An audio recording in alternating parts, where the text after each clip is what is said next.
আসসালামু আলাইকুম রহমতুল্লাহ। যে 25টি আমলে সহজে জান্নাত মিলবে। আমরা সবাই জান্নাতে যেতে চাই, কিন্তু জান্নাতে যাওয়ার জন্য যা কিছু প্রয়োজন তা কি আমরা করছি?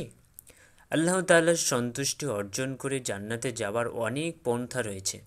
আল্লাহ তাআলা জান্নাতে যাওয়ার পথটি আমাদের জন্য সহজ করে দিয়েছেন, কিন্তু দুনিয়াবি ব্যস্ততার মধ্যে ডুবে থেকে মাঝে মাঝে আমরা এই সহজ পথটিও ভুলে যাই। সুপ্রিয় দর্শক, হাদিসের আলোকে জান্নাতে যাবার 25টি পথ উল্লেখ করা হলো।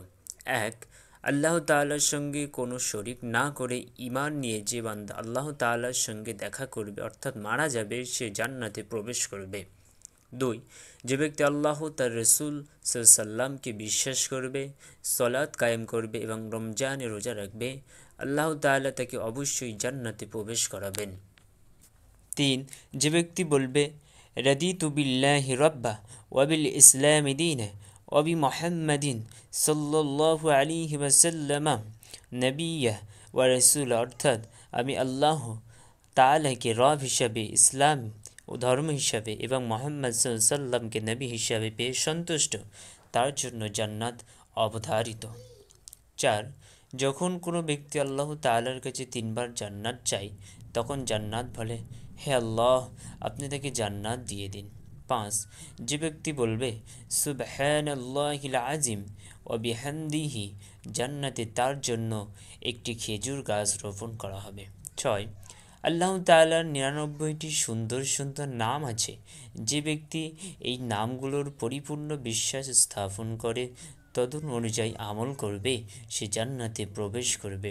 7, সত্যবাদিকতা মানুষকে তাকওয়ার পথে পরিচালিত করে, আর তাকওয়া জান্নাতের পথে পরিচালিত করে। 8, যে ব্যক্তি আল্লাহ তাআলার সন্তুষ্টির জন্য একটি মসজিদ নির্মাণ করলো, আল্লাহ তাআলা জান্নাতে তার জন্য এরকম একটি বাড়ি নির্মাণ করবেন। 9, যে ব্যক্তি আন্তরিকভাবে মুয়াজ্জিনের আজানের উত্তর দেয়, সে জান্নাতে প্রবেশ করবে। 10, যে ব্যক্তি 12 বছর যাবৎ আজান দেওয়ার কাজে নিয়োজিত থাকে, জান্নাত তার জন্য অবধারিত হয়ে যায়।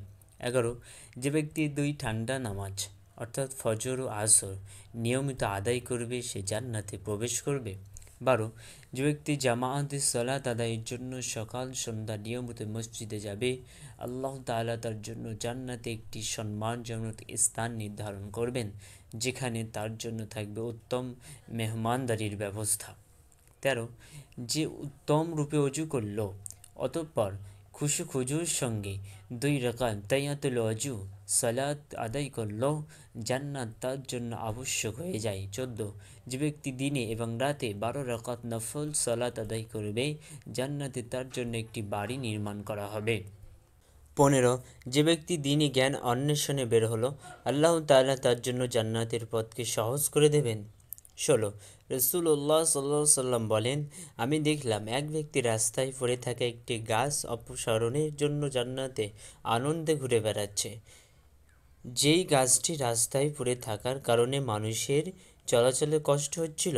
17, রাসূলুল্লাহ সাল্লাল্লাহু আলাইহি সাল্লাম বলেন, যে ব্যক্তি 2 চোয়ালের মধ্যবর্তী জিনিস অর্থাৎ জিহ্বা আর 2 রানের মধ্যবর্তী জিনিস অর্থাৎ গোপনাঙ্গ হেফাজত করবে, আমি তার জন্য জান্নাতের জিম্মাদারি গ্রহণ করব। 18 নম্বর, অহংকার মুক্ত, চুরি মুক্ত ও ঋণ মুক্ত অবস্থায় যে ব্যক্তি দুনিয়া থেকে বিদায় নেবে, সে জান্নাতে প্রবেশ করবে। 19, রাসূলুল্লাহ সাল্লাল্লাহু আলাইহি ওয়াসাল্লাম বলেন, যার 2টি কন্যা সন্তান আছে এবং সে তাদেরকে উত্তম দীক্ষায় লালন পালন করে, সে আর আমি জান্নাতে এইভাবে প্রবেশ করব। এই বলে তিনি তার হাতের 2টি আঙ্গুল উত্তোলন করে দেখালেন।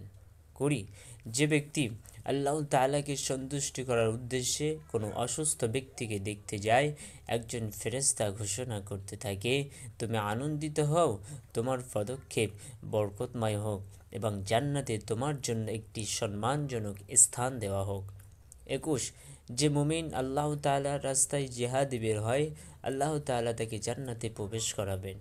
22, রাসূলুল্লাহ সাল্লাল্লাহু আলাইহি ওয়াসাল্লাম বলেন, তোমরা সালামের প্রসার ঘটাও, ক্ষুধার্তকে খাও, রাতের বেলায় মানুষ ঘুমন্ত থাকা অবস্থায় সালাতে দাঁড়িয়ে যাও, তাহলে তোমরা নিরাপদে জান্নাতে প্রবেশ করতে পারবে।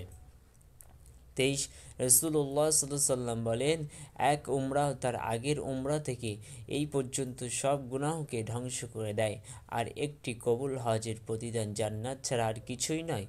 24 যার জীবনের শেষ কথা হবে লা ইলাহা ইল্লাল্লাহ, সে জান্নাতে যাবে। 25 যে ব্যক্তি দিনের বেলা একবার সাজ্জাদুল ইস্তিগফার পাঠ করবে, সে ওই দিনে মারা গেলে জান্নাতে প্রবেশ করবে। আর রাতের বেলায় যে ব্যক্তি একবার সাজ্জাদুল ইস্তিগফার পাঠ করবে, সে ওই রাতে মারা গেলে জান্নাতে প্রবেশ করবে।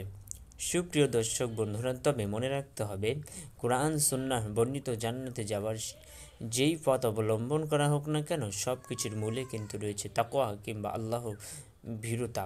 তাকওয়া ছাড়া কোনো ভালো কাজই মূল্য নেই।